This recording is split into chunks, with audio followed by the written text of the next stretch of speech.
अहम खबर आपको देंगे। नेपरा ने अपनी रिपोर्ट में कहा है कि बिजली की तरसील और तकसीम में नाअहली का बोझ सारिफीन पर पड़ रहा है। इस बारे में बात करेंगे नुमाइंदा जियो न्यूज सैफुर रहमान से। सैफ, क्या कहा गया है रिपोर्ट में मजीद? देखिए, नेपरा ने जो स्टेट ऑफ इंडस्ट्री रिपोर्ट, जो बहुत ही अहम रिपोर्ट होती है, पूरे पिछले साल की कारकर्दगी होती है, 2023 आज जारी कर दी है, जिसमें ये कहा गया कि पाकिस्तान का जो तरसीली निज़ाम है वो अच्छा नहीं है। इसके अलावा जो बिजली पैदा होती है उसके बाद जो सार्फिन को मुंतकिल की जाती है, आउट ऑफ ऑर्डर जो प्लांट्स हैं महंगे चलाए जाते हैं। इस हवाले से सार्फिन ने पिछले साल में 20 अरब रुपए से ज्यादा का बोझ जो है वो बर्दाश्त किया है। मजमूई तौर पर ये कहा गया है कि जो आम आदमी है वो जो इसकी जो कीमत बहुत ज्यादा इजाफा हुआ उसमें पिस कर रह गया है, तो बिजली की कीमतें बहुत ज्यादा हैं। इसके साथ साथ ये भी बताया गया है कि पाकिस्तान में LNG की दस्तयाबी ना होना, जो गैस की दस्तयाबी भी ना हुई, तो इस तरह जो हमने बिजली पैदा की इस मद में भी 164 अरब रुपए का इजाफी बोझ जो है वो बर्दाश्त करना पड़ा है सार्फिन को। जी शुक्रिया आपका सैफुर रहमान इस तफसील के लिए।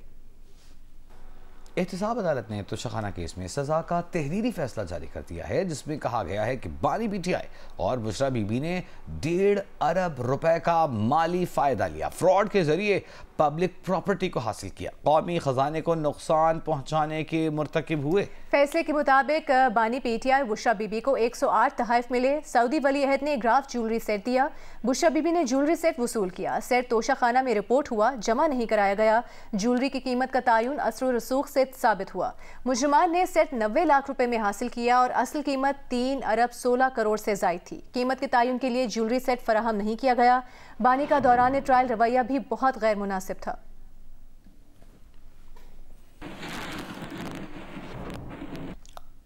बानी PTI के साबिक करीबी साथी ओन चौधरी ने कहा है कि दूसरों को दर्स देने वाले बानी PTI ने अपनी अज़दवाजी जिंदगी की बुनियाद भी झूठ पर रखी।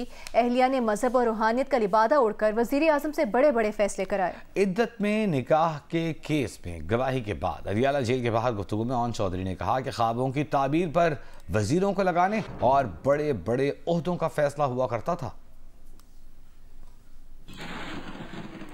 आप एक पार्टी के इतने बड़े लीडर खुद को कहलाते हैं और आप खुद झूठ पर एक ऐसी अपनी ज़िंदगी का फैसला करते हैं और लोगों को आप बड़े बड़े दर्स देते हैं। जिन मोहतरमा के साथ उनका निकाह हुआ वो खुद को एक मज़हब के लिबादे में ओढ़े बैठी हैं और उस मज़हब के लिबादे में अपने जो स्पिरिचुअल जो इन्फ्लुएंस है उसके ऊपर आकर एक मुल्क के वज़ीर आज़म से बड़े बड़े फ़ैसले कराए। मुल्क के साथ ऐसा मजाक किया गया। इस मुल्क के ख्वाबों के ऊपर मुल्क के फ़ैसले होते थे और वो ख्वाब के पीछे दर हकीकत एक ऐसा जोड़ा था फ्रॉडियों का, फराज गोगी और जमील गुज्जर, जो पीछे से बैग पकड़ते थे और ख्वाब की ताबीर ये होती थी कि आप ख्वाब आए और आप किसी को वज़ीर लगा दें और बड़े बड़े ओहदों पर फायज हो जाएं। ये था पाकिस्तान के साथ घिनौना मजाक। इस्लामाबाद हाई कोर्ट ने बानी PTI और बुशरा बीबी के खिलाफ इद्दत में निकाह का केस खारिज करने की दरखास्त मुस्तरद करने का तहरीरी फैसला जारी कर दिया। तहरीरी फैसले में इस्लामाबाद हाई कोर्ट ने करार दिया है कि सुप्रीम कोर्ट के फैसलों के मुताबिक फर्द जुर्म आयद हो जाने के बाद केस खारिज नहीं किया जा सकता। अदालत ने कहा कि बानी PTI के खिलाफ फ्रॉड से निकाह के इल्जाम में जारी समन में कानून की कोई खिलाफ वर्जी नहीं पाई गई है। धोखाधड़ी से निकाह की हद तक मुल्जिमान ट्रायल कोर्ट में मेरिट पर केस लड़ें।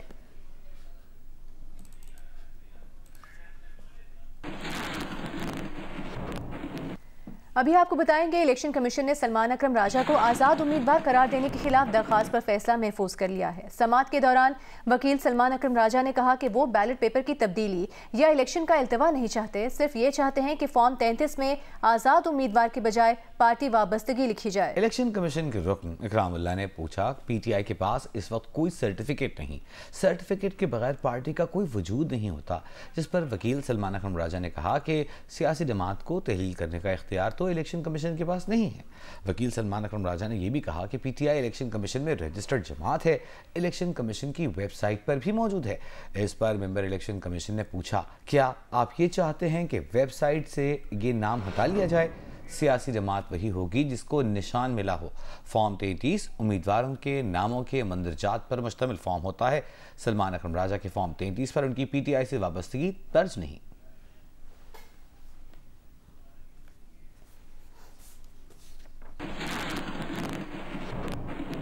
एक बार शर्जील इनाम मेमन रहनुमा पाकिस्तान पीपल्स पार्टी हैदराबाद में न्यूज़ कॉन्फ्रेंस कर रहे हैं। कुछ ही लम्हों में ये न्यूज़ कॉन्फ्रेंस हम आपको बराह रास्त सुनवाएंगे।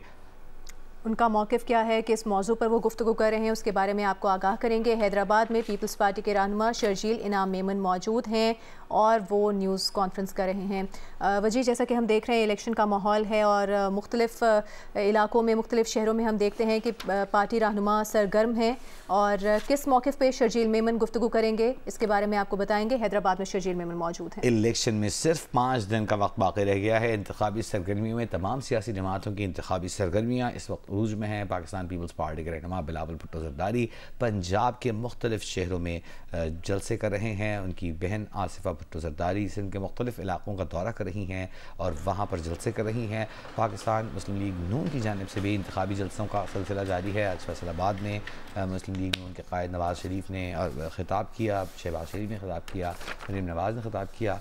इसके अलावा दीगर सियासी जमातों की सरगर्मियाँ भी भरपूर अंदाज में पूरे जोश व खरोश से इस वक्त मुल्क भर में जारी हैं। मैं आपको बता दूं, सिंध और बलूचिस्तान तो पीपल्स पार्टी क्लीन स्वीप कर रही है इंशाअल्लाह ताला। साउथ पंजाब जो है पीपल्स पार्टी की बहुत बड़ी मेजॉरिटी आ रही है और साउथ पंजाब में पीपल्स पार्टी की पेनिट्रेशन बहुत अच्छी है और पहले भी हमेशा अच्छी तरीके से जीता है। सेंट्रल पंजाब में भी जिस तरह चेयरमैन साहब की कैंपेन चल रही है, आप देखें कि सारे सियासतदान सो रहे थे। आधे से ज्यादा पॉलिटिकल पार्टी तो चाह ही नहीं रही थी कि इलेक्शन हो। ये चेयरमैन बिलावल भुट्टो ज़रदारी साहब ने इलेक्शन कैंपेन करके उनको जगाया है। मैं वो लफ्ज इस्तेमाल नहीं सख्त करना चाह रहा, उनको एक गैरत दिलाई कि भाई तुम लोग भी पॉलिटिकल पार्टी हो, निकलो इलेक्शन कैंपेन पर। वो तो इलेक्शन कैंपेन करने के लिए तैयार नहीं थे वो लोग। तो चेयरमैन बिलावल भुट्टो ज़रदारी साहब ने लीड किया कैंपेन को। इस वक्त पूरी दुनिया जो है वो कह रही है कि अगर किसी ने पॉजिटिव बेहतरीन एक डेमोक्रेटिक कैंपेन चलाई है तो चेयरमैन बिलावल भुट्टो ज़रदारी साहब ने चलाई है। तो उन्होंने अल्हम्दुलिल्लाह यही इनका विजन है और लोग उसको पसंद करें। लोग, मैंने आपको कहा कि लोग अब पुरानी सियासत को दफन करना चाहते हैं। लोग नवाज शरीफ और इमरान खान के झूठे जो उनके मनमाने किस्म के उनके जो नारे, उससे लोग तंग आ चुके हैं कि वो अपने आप से बाहर निकल ही नहीं रहे। आप अगर एक कप्तान साहब थे, उनके तकारीर सुने, उनकी तकारीर में सिर्फ और सिर्फ एक ही बात थी कि जी मैं पहले कप्तान था, मैं पहले क्रिकेट खेलता था। और ये जो साहब ये भी अपने आप से बाहर नहीं निकल रहे। चेयरमैन साहब सिर्फ पब्लिक की बात कर रहे हैं। प्रेसिडेंट आसिफ अली ज़रदारी साहब सिर्फ पब्लिक की बात कर रहे हैं, सिर्फ आवाम की बात करने वाले लोग हैं। तो लोग अब अपना मसला सुनना चाहते हैं। लोग अब नारों से थक गए। इंशाल्लाह ताला ये एक बहुत बड़ी तब्दीली है। ये नई सोच जो है, ये नई सोच पूरे पाकिस्तान में एक पॉजिटिव और सरसब्ज किस्म का एक इनकलाब लेकर आएगी इंशाल्लाह।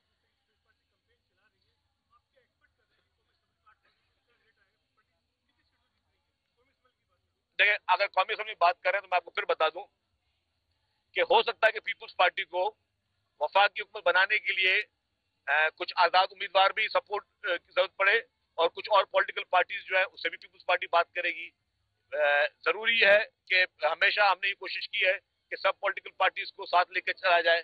आपको याद होगा 2008 की जब हुकूमत आई थी पीपल्स पार्टी को किसी के इत्तेहादी की जरूरत नहीं थी, लेकिन पीपल्स पार्टी ने बाकी जमातों को भी इत्तेहादी लिया था, सिर्फ इसलिए नहीं कि हमें नंबर पूरे करने थे, ताकि हम चाहते हैं कि हुकूमतें कंसिस्टेंसी के साथ चलें, हुकूमतें रस्साकशी में ना चलें, हुकूमतें सिर्फ मुखालफत में और लड़ाई झगड़े में ना चलें। जरूरी नहीं है कि आप कोalition गवर्नमेंट सिर्फ तब बनाएं। ये भी जो है विजन मोहतरम आसिफ अली ज़रदारी साहब का है कि ये जरूरी नहीं है कि आप कोalition तब बनाएं जब आपके पास नंबर्स पूरे ना हो।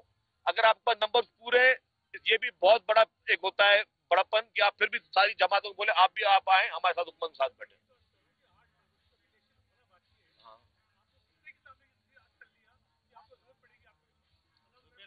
मैं आपको पहले कह चुका हूं कि मैंने दोनों बातें कही कि पीपल्स पार्टी सिंगल मेजॉरिटी भी ला सकती है और हो सकता है पीपल्स पार्टी 150 सीटें लेके आए इंशाल्लाह। हैदराबाद में पीपल्स पार्टी के रहनुमा शर्जील मेमन न्यूज़ कॉन्फ्रेंस कर रहे हैं। यहाँ वक्त हुआ है एक ब्रेक का। बानी रुकन पीटीआई अकबर एस बाबर इस वक्त प्रेस कॉन्फ्रेंस करें, आपको दिखाते हैं।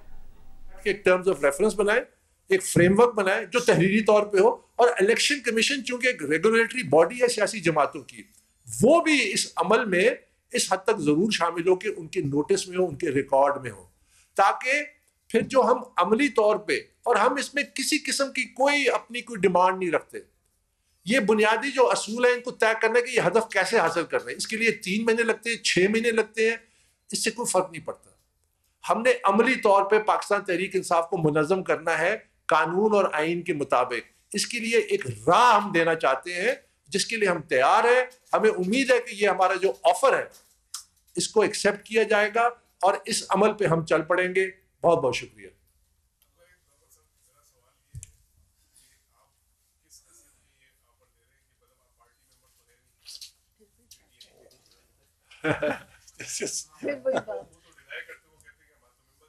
देखिए, अगर तो आप उनको कानून समझते हैं तो फिर उनकी हर जबान, हर जो कहते हैं उनको मानते जाए। लेकिन अभी तक मैंने आपके सामने 3 चीजें गिनवाई। फॉरेन फंडिंग केस 8 साल, तमाम इल्जामात लगे, मैं सच्चा साबित हुआ, वो झूठे साबित हुए। मेरी मेंबरशिप 14 साल से झूठ बोलते रहे, मैं सच्चा साबित हुआ सुप्रीम कोर्ट में, वो झूठे साबित हुए। ठीक है, इंट्रा पार्टी इलेक्शंस उन्होंने दावे किए कि आइन और कानून के मुताबिक है, वो झूठे साबित हुए, मैं सच्चा साबित हुआ। तो ये तमाम बाबर प्रेस कॉन्फ्रेंस कर रहे हैं।